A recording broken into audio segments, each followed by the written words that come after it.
This is Embrace Your Inner Boldness, a podcast about remembering who you were before the world told you who to be.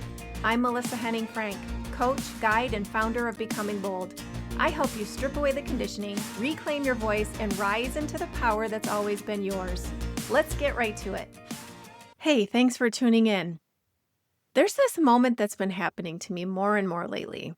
I'll be standing in a room full of entrepreneurs, people building things, dreaming big, talking about ideas that feel alive.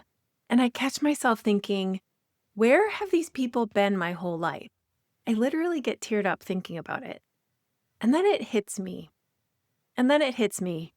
They didn't just suddenly appear out of nowhere. I found them. Or maybe more accurately, I built my way into their orbit. And today I want to talk about that.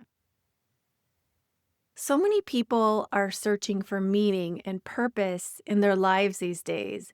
And purpose isn't always just something you find one day. Sometimes it's something that gets activated by the environment that you intentionally place yourself in. Purpose isn't always missing. It just might be dormant. And I think a lot of people feel like they're lost, like they're missing something, like everyone else got handed a map and they didn't. But what if it's not that your purpose is missing? What if it's been sitting in the wrong room? Because here's what I've been experiencing. When I'm in environments where people are talking surface level, playing it safe, staying comfortable, I shrink. Not because I'm small, but because the environment doesn't call anything bigger out of me. But then I walk into a space with people who are lit up, building, creating, questioning everything. And suddenly I'm like, oh, here I am. I'm right here. And let's talk about what I call the spark test. So you know those conversations where time just disappears, where you're talking about ideas, purpose, business, growth, and something inside you just lights up. That's data. It's not random at all. That's your internal compass going, more of this. This matters. You're getting warmer. I've had more of those conversations lately at networking events with other entrepreneurs than I've had in decades in other environments. I used to hate networking. I'd go because it was supposed to be good for my corporate career and that whole ladder thing, but wow, I would leave feeling drained. And it's not a knock on corporate spaces, it's just the truth that different environments activate different versions of you. That's exactly what happened with me. Some bring out your efficiency. Others bring out your aliveness. And you have to start paying attention to that. So listen, you're not too much. You might just be undersupported. If you've ever felt like you think differently than the people around you, you want deeper conversations than what you're getting, you have ideas that the people around you would think are nuts, it's really easy to internalize that and think, maybe it's me, maybe I'm the oddball. But what I'm learning is it might not be you. It might just be that you haven't found your people yet. Because when you do, you don't have to explain your ambition.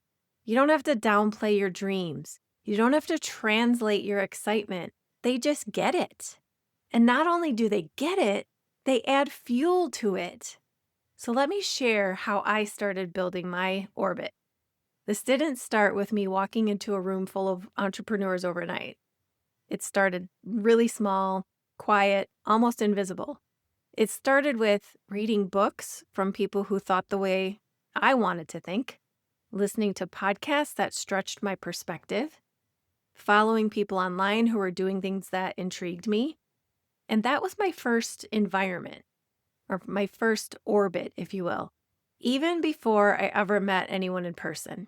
And then I took the next step. I started going to networking events online and then in person, putting myself in rooms where I didn't know anyone, having conversations that felt a little uncomfortable, but also electric. And over time, those rooms started to feel like home. It's time to curate your environment like it matters, because it really does. Your environment is shaping you, whether you're intentional about it or not. The conversations you're in, the people you're around, the content you consume. It's either expanding you or containing you. There's really no neutral about this. So the question becomes, are you creating an environment that supports the version of you you're becoming? Or are you staying in environments that only make sense for who you used to be? You might be wondering, what are some practical ways that you can start curating your own orbit? So if you're listening to this and thinking, okay, but how do I actually do this? Here's where I would start. Start noticing, when do you feel most energized in conversations? Who do you leave feeling more like yourself? What topics make you come alive? And then start expanding. Find events, groups, or communities aligned with those interests. Reach out to people who inspire you. Put yourself in rooms where growth is the norm, not the exception. And if that feels like too big of a leap right now, start where I did. Start with books, with podcasts. Listen to voices that stretch you and grow you. You can build your environment digitally until you're ready to build it physically. My friend, I want to scream this from the rooftops. You are allowed to want more. If you've been craving deeper conversations, more aligned people, a life that feels more you, that's definitely not random and it's not unrealistic. It's a signal, and your job is to pay attention to that. Your job is to follow it and build around it, because the right environment will reveal your purpose. If this episode passed the spark test for you and you're starting to realize that you might be outgrowing certain environments and ready to step into new ones, come hang out with me more. You can follow along on Facebook, LinkedIn, Instagram, TikTok. You can join my Becoming Bold Blueprint email list, or explore my coaching programs where we get really intentional about building a life and environment that actually fits who you are and who you're becoming. And soon I'll be opening up a community group to help you find your spark people. You don't have to figure this out alone. There are rooms waiting for you, and trust me, you belong in them. So until next time, please be kind to your mind. That's it for today's episode of Embrace Your Inner Boldness. If this stirred something in you, don't let it fade.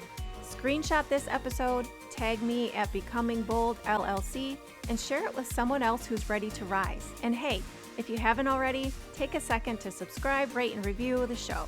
That's how we spread the boldness and keep this movement growing. Whatever came up for you today, feel the fear and do it anyway. You don't need to wait for perfect timing or permission. You are powerful. You are ready. And remember, the only limit to your boldness is the one you set for yourself. Until next time, stay bold, stay curious, and keep becoming you.